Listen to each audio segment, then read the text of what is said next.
जालंधर, चंडीगढ़, पंचकुला और नई दिल्ली सहित अलग अलग स्थानों पर उनके सत्संग आयोजित होने लगे, जिसमें भक्तों का बड़ी संख्या में जमावड़ा लगने लगा।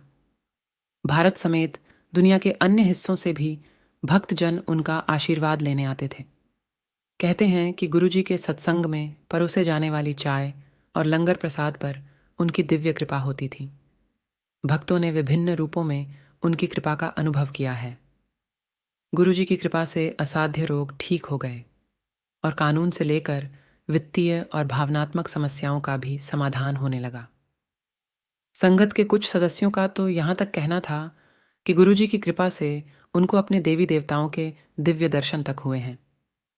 भक्तों की नज़रों में गुरुजी के लिए कुछ भी असंभव नहीं था। गुरुजी के दरवाजे ऊंच नीच, गरीब अमीर समेत सभी धर्मों के लोगों के लिए खुले थे। सबसे साधारण व्यक्ति से लेकर सबसे शक्तिशाली राजनेता, व्यापारी, नौकरशाह, सशस्त्र सेवाकर्मी और डॉक्टर समेत हर कोई उनका आशीर्वाद लेने आता था। सभी को उनकी समान रूप से आवश्यकता थी और गुरुजी ने सभी को समान रूप से आशीर्वाद भी दिया। उनके समीप बैठने वाले या उनके चरण स्पर्श करने वालों को भी उतना ही लाभ होता था जितना दुनिया भर में कहीं भी उनकी प्रार्थना करने वालों को होता था।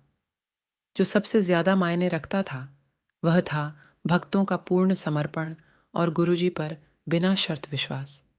गुरुजी के चारों ओर दिव्य सुगंध रहती थी, मानो गुलाब के फूल खिले हो। गुरुजी ने कभी किसी से कुछ भी अपेक्षा नहीं की और न ही कुछ लिया। वह हमेशा कल्याणकर्ता के रूप में जग कल्याण करते रहे। उन्होंने एक बार बताया था कि उनका आशीर्वाद केवल इस जीवन के लिए नहीं है, हमेशा के लिए है। गुरुजी ने कभी भी कोई उपदेश नहीं दिया या कोई अनुष्ठान निर्धारित नहीं किया, फिर भी उनका संदेश भक्तों तक पहुंच गया।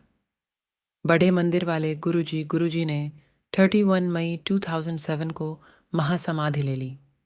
उनका कोई उत्तराधिकारी नहीं है।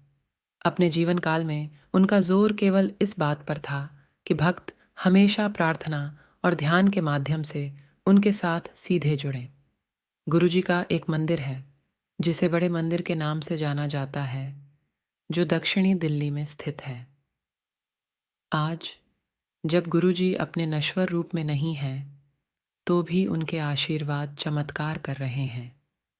उनकी कृपा उन लोगों पर समान रूप से पड़ रही है जो अपने जीवन काल में उनसे कभी नहीं मिले।